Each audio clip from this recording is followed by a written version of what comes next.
Thanks for your help, Pay. I thought it was worth having a second bite at James. Not you, James.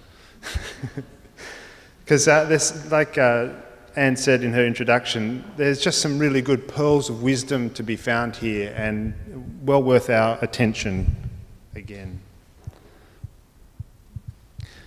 James is very practical and down to earth, and yet is not constrained by the world's ways of doing things. In this section, James touches on a number of common practical dynamics and challenges the way that we kind of more default do things and wants us to consider a different way.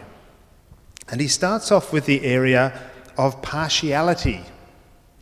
Now, are you familiar with partiality, where you prefer one person over the other? Let's think about this. One of the features of a pluralist society is that none of us are identical. There are a multiplicity of subcultures and individual preferences, and these find expression in a range of choices and allegiances. And that's kind of just how we do life. You might even say the recent backlash against multiculturalism can be seen as something of a reaction against the sense that a single dominant culture is not so dominant anymore, and people are a bit scared by that because they've been used to a single dominant culture and it's not as dominant, and so there's a bit of a backlash in some places. But there are kind of meta patterns of preference even in our multicultural context. With few exceptions, most people around the world, for example, are drawn towards wealth. That's just something that is kind of human, if you like. It also, maybe not as common, but still pretty common, many cultures are fascinated by celebrity, popularity. These are things that are kind of metacultural. They're just something human about it. We're fascinated with these sorts of things. I wonder what you're drawn to. Or to put it another way, who do you notice? Because we tend to notice people who have the things that we want, whether it's a sense of identity in the community or standing of some kind in the community, or an intellectual capacity perhaps, or musical talent it could be, or beautiful clothes. Ray's not here this morning, but I'm drawn to his shirts. We are drawn to those who we would like to be like. There's almost an unconscious idea of infection in this kind of notion. We want to be influenced by the people who have and are what we would like to be and have. Now, this is why deluxe brands almost never sell their products by telling you about their actual product. They have somebody they think that you will like, who is kind of a brand in themselves, kind of be associated with their product. So George Clooney uses Nespresso. You may not know that, but I like George Clooney. I don't like Nespresso, but there you are. Simon Baker wears Longines watches. And a more recent eventuation is on social media, there are people called influencers. And depending on how many followers they've got, they can attract companies who will say, in your next post, could you wear one of our tops, and just mention that. And they get paid to do it because they know that people like those people, and if they like those people, they want to be like those people, and so they'll buy their products. And we know this at a more fundamental way as well. We want our children to hang out with good kids, don't we? Because if they hang out with bad kids, we're kind of scared they'll become a bit more like the bad kids, and we want them to be more like the good kids. As adults, we might choose mentors based on people we respect and would like to be like. It's not really rocket science, is it? So what's so wrong with showing partiality? It seems a natural social dynamic. Why should James be so against it? And I think this is the reason. Because the other side is we tend to avoid or even shun those we do not want to be like. Not just people who might, say, have qualities that we don't like, but also people who end up in situations that we don't want to end up in. Somebody who's poor, for example. We might just subconsciously think, well, I don't want to be poor, so I don't really want to be too closely associated with that person. It happens kind of in a way that we're not conscious of. One expression of this is that we tend to shun fringe dwellers. We don't want to become somebody out on the fringe, so people who are kind of fringe dwellers we don't want to closely associate with. We instinctually do not want to be identified with them. We consider ourselves to be gracious even when we tolerate them, because that seems very generous of us to allow them in our midst, in one sense. But James is picking up on the reality that the fellowship of the followers of Jesus are actually a band of outsiders. That's who we are, because our leader was tried as an insurgent. He was found guilty by his government of insurrectionist tendencies and disrespect for the law, and all those who follow him become fringe dwellers by virtue of following him. He is an outsider. We follow an outsider. We are a band of outsiders. And so it's incongruous to treat someone as more important or less important because we're all outsiders. It's a funny kind of thing. We are the fellowship of the least, where the first is last and the last is first. And the only way to climb the ladder in this place is down, to become the servant. I once saw a cartoon. I thought it was a Loonig cartoon, but I've never been able to find it again. It captured my imagination. It was God talking to an archbishop. And God was saying to the archbishop, "You have been a faithful archbishop. You have done all I've asked you to do, and I'm going to reward you. You may now become a bishop." And then the next frame is he's talking to the same person who's now a bishop. He says, "You have been a faithful bishop. You've done all that I've asked and called you to do. I'm now going to grant you to become a parish priest." And on it goes until it gets to the last frame where he's just a normal guy and he says, "You've been faithful as a normal person. I'm going to let you become a vagrant." And in this really beautiful way, it conveys the sense that the first are last and the last are first, and the freedom from all these cultural expectations so that you might just be who you are and be loved for who you are. And so James goes on and says, don't be too quick to judge, because judging is a really dangerous business. Law indicates what's acceptable and what is unacceptable in a society. In a lawless society, anything goes. It's chaotic and dangerous. And so we have in our Western liberal democracies, we have an agreed set of behaviours that are acceptable in the community, and they become our law.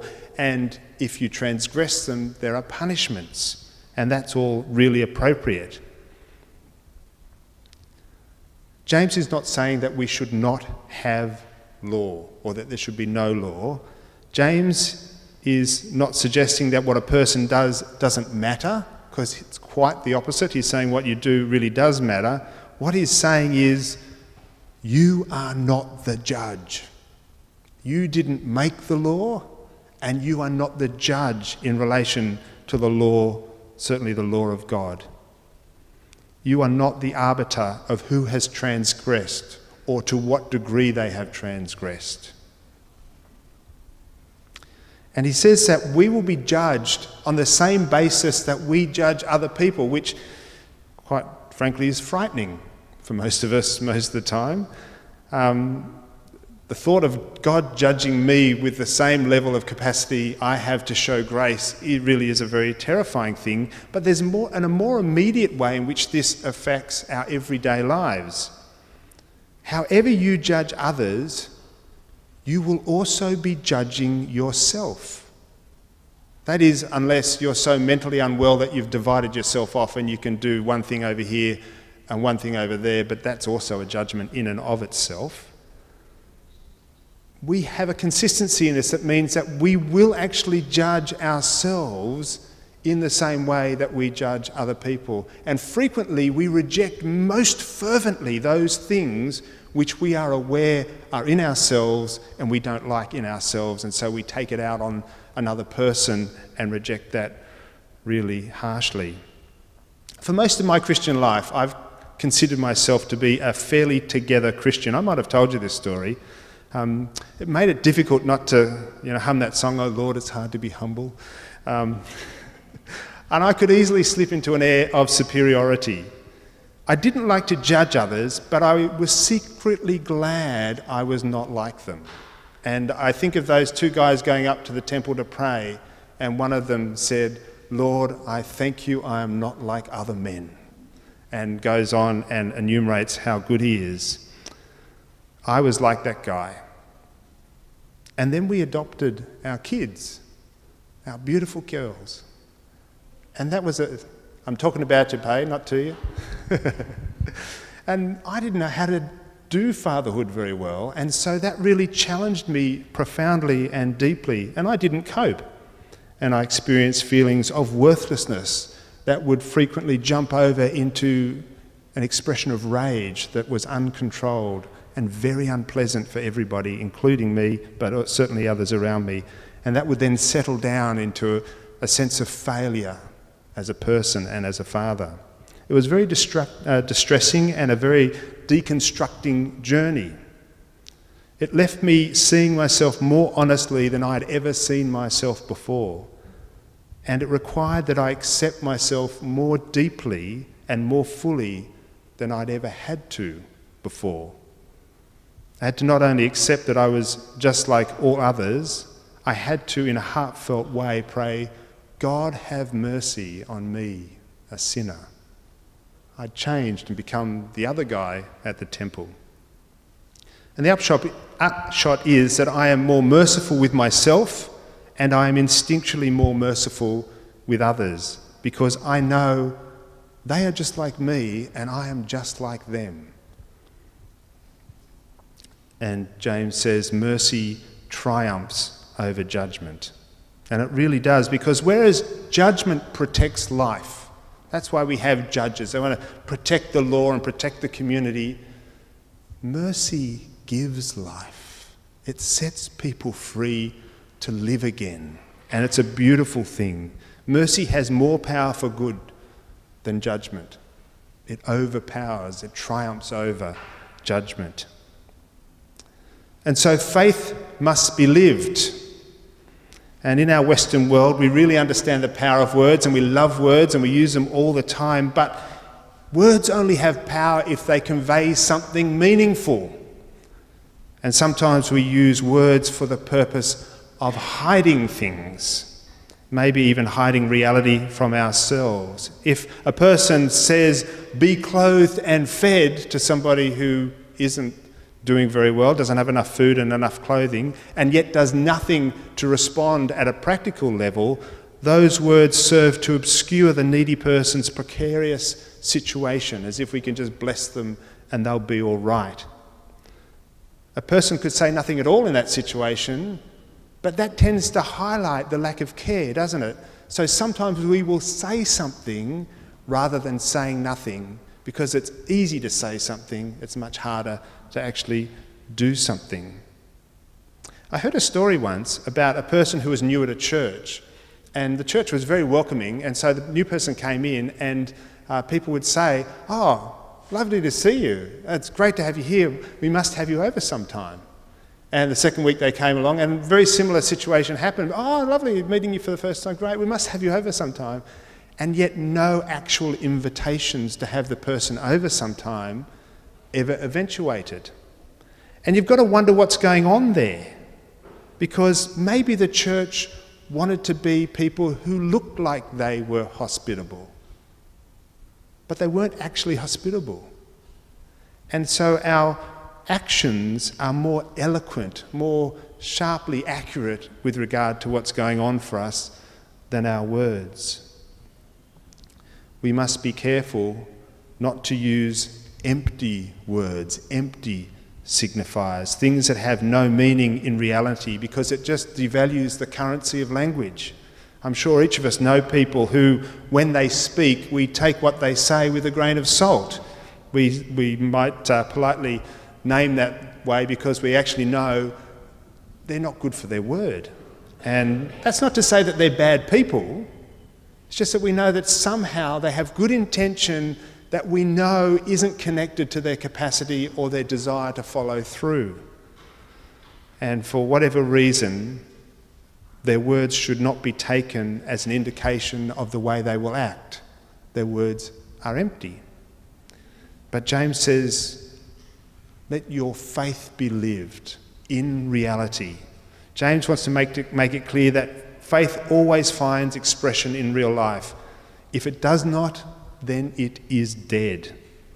If faith is simply a bunch of ideas that live in our heads, it's not the kind of faith that Jesus was on about. There we go. Recognise those people? Colourful bunch. I love that photo. It's the beautiful colours and the faces and the engagement. See, we all have a tendency to be partial. We show partiality. We like certain things more than other things. That's perfectly natural, even if they're different things that one person likes to another person. But in the church, it's not an appropriate way to behave toward one another, because we are a fellowship of outsiders. We all stand on the same ground of gracious acceptance, and to judge on any basis at all is to not see people the way that our Lord sees them. If we are prone to judge, our words will become empty because we act in ways that contradict that we claim our faith is about. And it's our behaviour that then reveals what we truly believe. Because we are people who know from the very depths of our being that mercy triumphs over justice. And we are to be people of mercy. Let's pray. Lord, we do thank you that mercy does triumph over justice. Over judgment, I should say. Lord, we thank you that you have done all that is necessary to show us your mercy triumphing over judgment and setting us free, that we might be people of mercy who don't judge others but love others, and so live your gospel in all we do. In your precious name, amen.